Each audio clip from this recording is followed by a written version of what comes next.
what were the platforms that you designed for in these projects? As you can see in the video, Second Life is aside from the documentary film, is the next major platform. We're also creating an interactive website that gives people the opportunity to, we're still developing it, but the opportunity to overlay their stories of restorative justice, ways that they have found justice around lynching and reconciliation, and then related areas of racism and other issues in their community, to overlay that on a map where you see incidences of where lynchings occurred.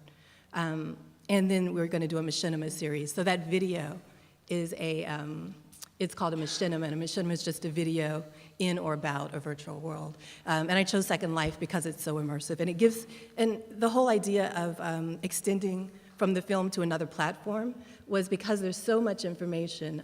As I started to research it, just the facts about lynching alone were just really revealing, really surprising, and I wanted to make sure that people had access to that information beyond what you can put into a 60-minute or 90-minute film.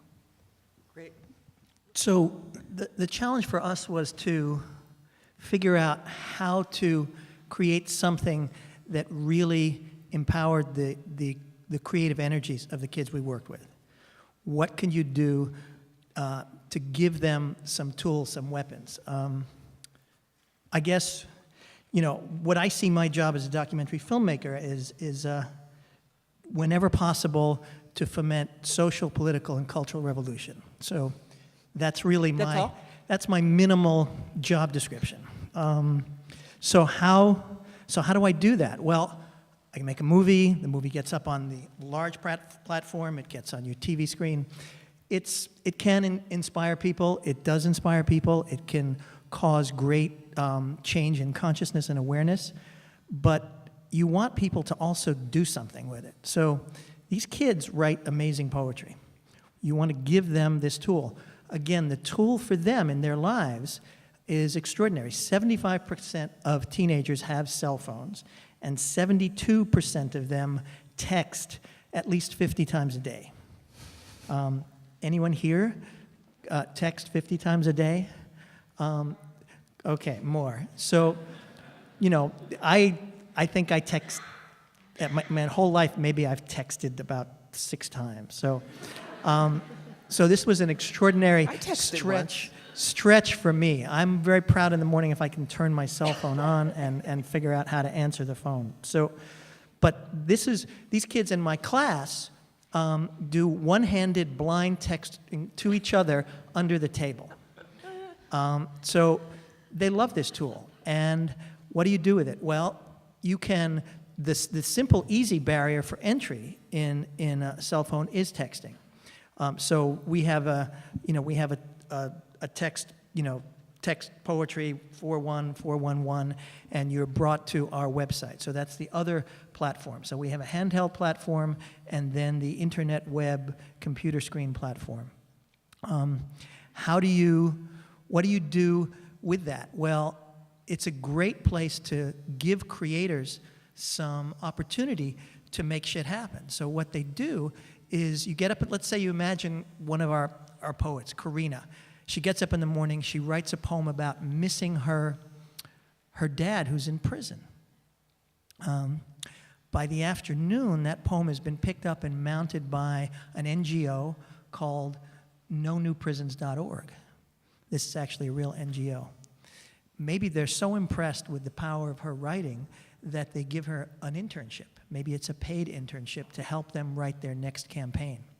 So all of a sudden, you've transformed a means of personal transformation through language, an empowering tool personally, into a political tool. You've changed social networking into social activism. Our platforms have been a feature-length film, and then I guess if we count, the computer space, web-based and offline short content, I guess we count that as one platform. I think a big question is like, what did platforms mean to different people? But, and that's been mostly dictated by our partnerships and what their constituents need, what their campaigns are. Moving forward, a big goal of ours has been to take the story of New Orleans and bring it into the larger context of urban America and the issues, mainly, immigration, affordable housing, and urban planning, which are covered in our project, relating those to the state of urban America today.